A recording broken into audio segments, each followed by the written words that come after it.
use it. There's a hand up to the, yes, sir. So I appreciate your work on Citizens United and these Supreme Court issues that we're all concerned about, and also thankful for the Inflation Reduction Act. While it's less than what's needed, it's a step in the correct direction. And there's a very clear delineation between what the Democrats are working toward and what the Republicans are working toward on so many issues. On climate, there didn't used to be. There sure is now. Yeah, right. So, but I was one of the organizers. We had a candidate forum over at the Weaver Library, not too far from here in East Providence, a couple Mondays ago, Peace Forum. Yeah. And so we had 4 pledge questions, and I want to give you kind of a variation of 2 of those, sure. If I may. Sure. So with the debt ceiling negotiation, as you know, the military budget went up $28 billion. Discretionary budget went down around $63 billion, I believe it was. Yeah. So now that the military budget on the discretionary side is 56% of the budget. And a lot of people feel that budgets are moral documents.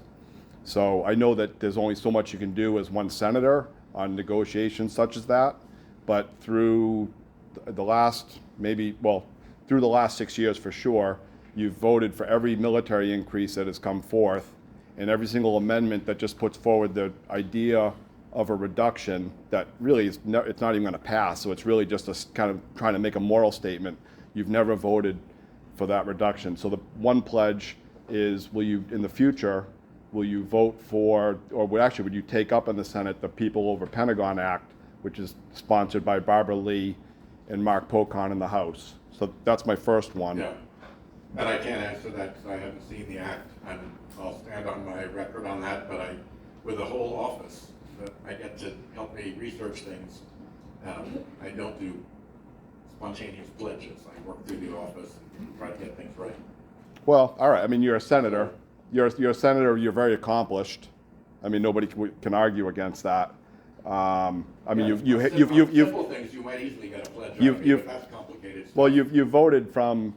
So forget about the pledge then. You have voted from the military budget 6 years ago was at $620 billion. Now it's at $886 billion. And some people might even try and use a smokescreen about Ukraine, but everything that's going there is like surplus equipment. It's been like 50 billion or 60 billion that we've given to them in military aid. So the fact that we've spent over the last 10 years, let's say $7 trillion. I do support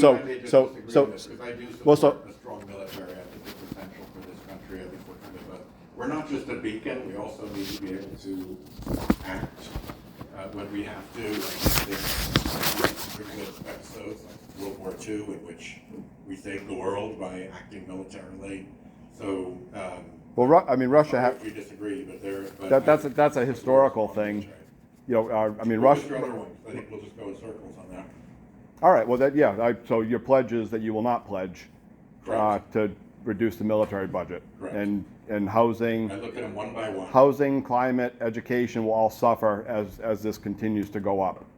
I don't concede that latter point, but. Okay, so one can do both. So the second one is regarding the United Nations Treaty for the Prohibition of Nuclear Weapons.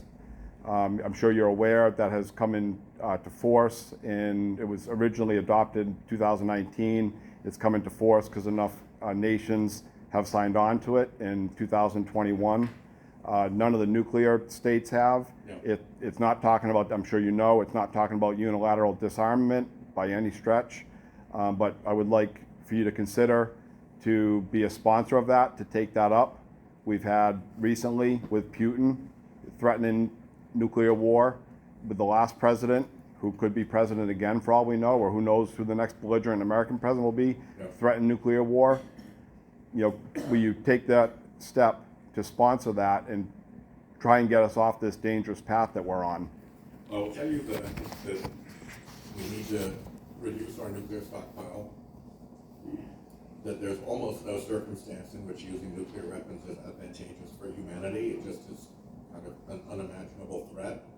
And now in the hands of the North Koreans, and in the hands of the Russians, and frankly India and Pakistan, are both nuclear-owned countries that are not getting along very well and are always on, tenterhooks with each other. So I would love to work with you on trying to figure out the best way to reduce our nuclear arms risk around the world.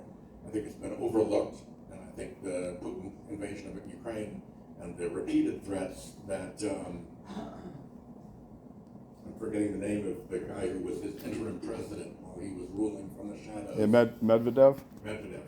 That Medvedev keeps making these threats, so I think it's important for us to step up our game there. I look forward to working with you on that. Thank you. Appreciate that. Mr. Whitehouse, Sir. I'm a little nervous, and I'm probably the oldest